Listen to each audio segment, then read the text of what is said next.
Hola, ¿cómo están? Bueno, en este videíto de la cursada intensiva vamos a empezar a hablar del metabolismo de los hidratos de carbono de una forma diferente. Vamos a empezar con algo más integrador y después vamos a pasar a hablar sobre los detalles de las diferentes vías metabólicas, ¿sí?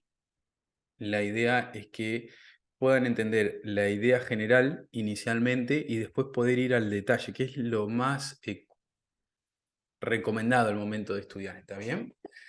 Em, Vamos a empezar con una condición metabólica. Imagínense que comimos algún alimento, digerimos los hidratos de carbono que tenía ese alimento y los absorbimos por las células del intestino, como hemos visto en las clases anteriores. Entonces va a aumentar la cantidad de glucosa que nosotros tenemos en el torrente sanguíneo. Aumenta la glucemia, la concentración de glucosa en el torrente sanguíneo. Entonces, ¿qué van a hacer las células de nuestro organismo con esa glucosa que está en nuestro torrente sanguíneo? Bueno, esa glucosa va a ingresar a las células gracias a unos transportadores que son los transportadores GLUT. Dependiendo de qué tipo celular estemos hablando, vamos a tener diferentes transportadores GLUT que ahora lo vamos a ver en detalle. ¿Está bien? ¿Qué es lo que sucede con estos transportadores GLUT? Permiten que la glucosa ingrese hacia el interior de las células. ¿Sí? Entonces, ahora, ¿qué tenemos? Tenemos la glucosa en el interior de las células. ¿Qué van a hacer las células con esa glucosa? Bueno, pueden utilizarla como fuente de energía, por ejemplo. Entonces, ¿cómo vamos a utilizar la glucosa como fuente de energía? Lo que hacen las células es romper la glucosa, robarle los electrones y hacer energía. ¿Cómo hacemos eso? Bueno, la primera vía, que es una vía muy común y que ahora vamos a ver en detalle también, es la glucólisis. ¿Sí? La glucólisis transforma la glucosa en dos moléculas de piruvato. ¿Sí? Esto sucede en el citoplasma de todas las células de nuestro organismo, en el citoplasma de todas las células de nuestro organismo. La glucosa se transforma en dos piruvatos y cuando esto sucede, ¿sí? Cuando esto sucede, se generan dos moléculas de ATP y también se generan, ¿sí? Cuatro electrones. Esos electrones que generamos cuando la glucosa se rompe y se transforma en dos piruvatos van a ser captados por moléculas de NAD+, que se van a transformar cuando agarran los electrones en moléculas de NADH. Cada NAD+ puede agarrar dos electrones, entonces necesitamos dos moléculas de NAD+ que agarren dos electrones cada una y se transformen en dos moléculas de NADH. ¿Qué son? Perdón, nada H sin el más. ¿Qué son estas moléculas? Estas moléculas son transportadoras de electrones. Moléculas que van a captar los electrones y las van a transportar. Cuando yo necesito electrones, agarro una molécula de nada H y tengo los electrones ahí. Los electrones, esos que cuando rompemos la glucosa y le robamos los electrones, que es una forma de verlo, ¿no? Es como más complejo, pero cuando le robamos los electrones, esos electrones no pueden quedar solitos. Entonces, ¿quién los va a agarrar? Y los va a agarrar en NAD+, que se transforma en NADH. ¿Sí? El NADH es, como yo lo he dicho en otras clases, como un colectivo de electrones. Lleva los electrones para otros lados. Y esto es la glucólisis. Ocurre en todas las células, en el citoplasma de las células, y se usa para producir energía a partir de la glucosa. ¿Sí? Pero ¿qué pasa? Este piruvato que se generó se puede seguir rompiendo, se puede seguir oxidando, lo podemos seguir rompiendo, lo podemos terminar de romper y hacer más energía. ¿Dónde? ¿Cómo? Bueno, el piruvato puede ingresar al interior de las mitocondrias. Las mitocondrias son unas organelas que están dentro del citoplasma de las células. En el citoplasma vamos a ver que hay unas organelas que son las mitocondrias. El piruvato puede ingresar hacia el interior de las mitocondrias y una vez en el interior de la mitocondria, ese piruvato puede ser transformado en una molécula diferente que es el acetil-CoA. El acetil-CoA se genera gracias a una reacción que se llama descarboxilación oxidativa. ¿Por qué se llama descarboxilación? Porque el piruvato, ¿sí?, se transforma en acetil-CoA gracias a que pierde una molécula de dióxido de carbono. Entonces, por eso es descarboxilación. Y oxidativa, ¿por qué? Porque durante esta reacción se pierden dos electrones. Estamos oxidando algo. Siempre que perdemos electrones se está oxidando algo, ¿sí?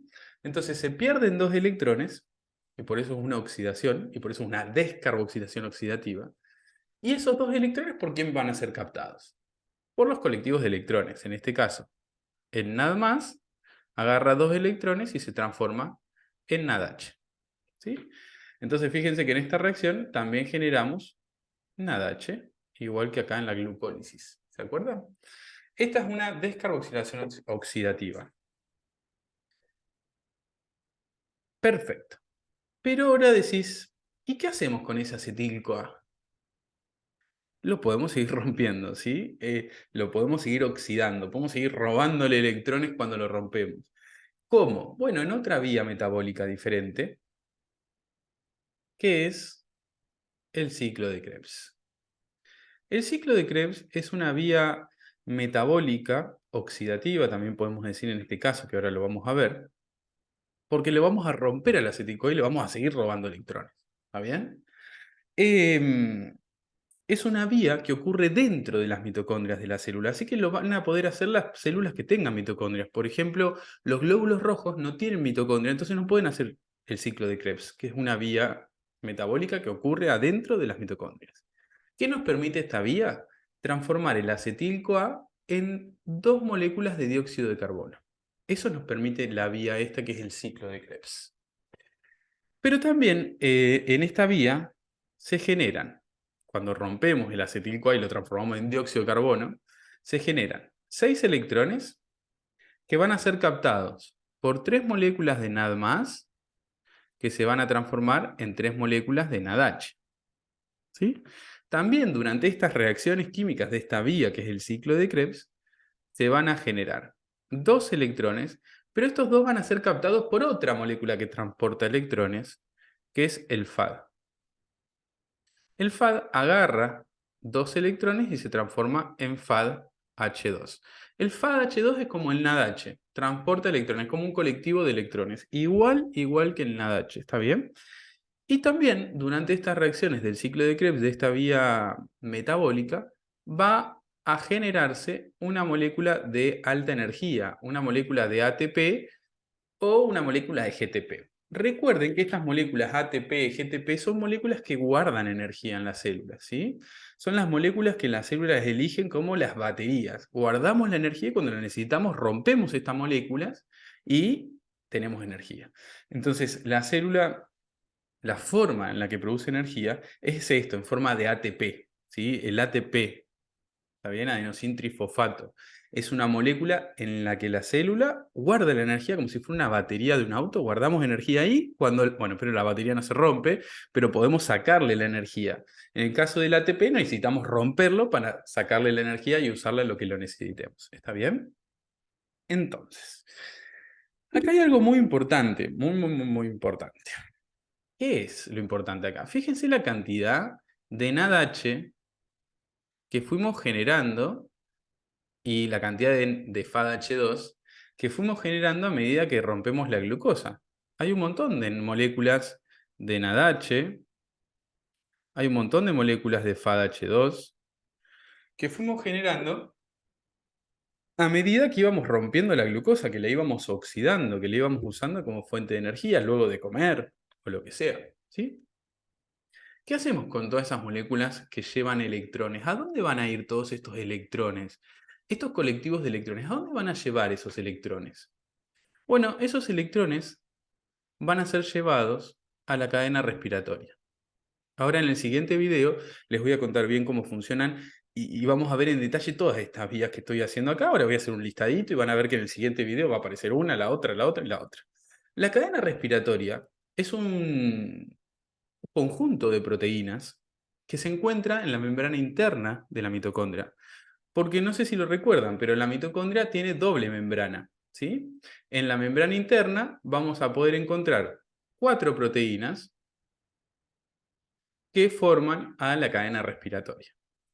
El funcionamiento de la cadena respiratoria con otra enzima más que también está ahí, acá en la membrana interna de la mitocondria, que es la ATP sintasa, van a permitir que se produzcan moléculas de ATP.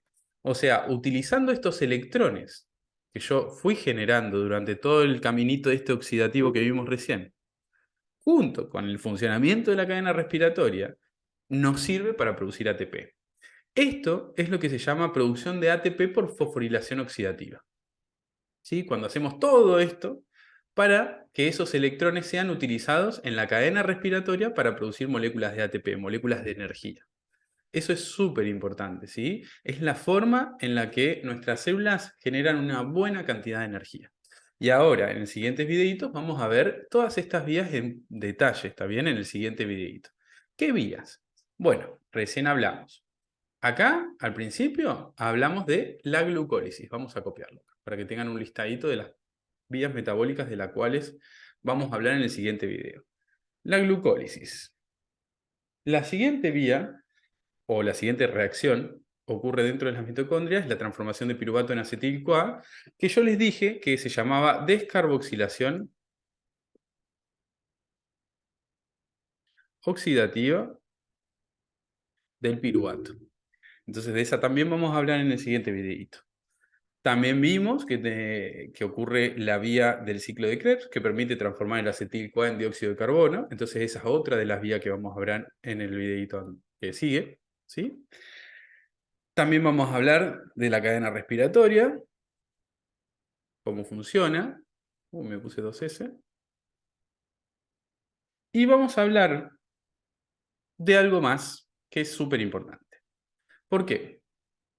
Esta glucosa que yo les mostré acá sirve para producir energía. Fíjense cómo hicimos energía, la transformamos en piruvato, el piruvato en acetil-CoA, el ciclo de Krebs, se transformó todo en dióxido de carbono, o sea, lo transformé más chiquito imposible. Lo fui rompiendo. Después, todos esos electrones los usamos en la cadena respiratoria para producir energía.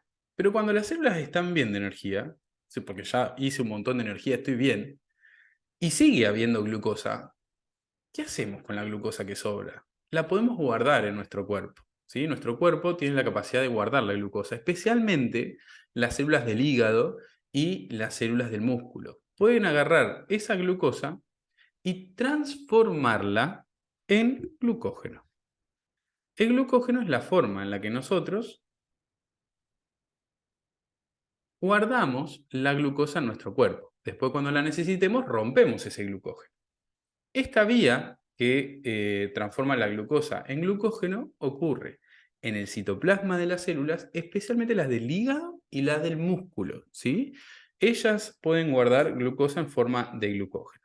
Y esta vía se llama glucogenogénesis, ¿sí? Y también en el siguiente videito vamos a hablar de esta vía, rapidito, obvio, medio resumido, así que no se preocupen. Vamos a hablar de todas estas vías que vimos acá. Primero vamos a hablar de la glucólisis, segundo de la descarboxilación oxidativa del piruvato, tercero del ciclo de Krebs, cuarto de la cadena respiratoria y en quinto lugar de la glucogenogénesis.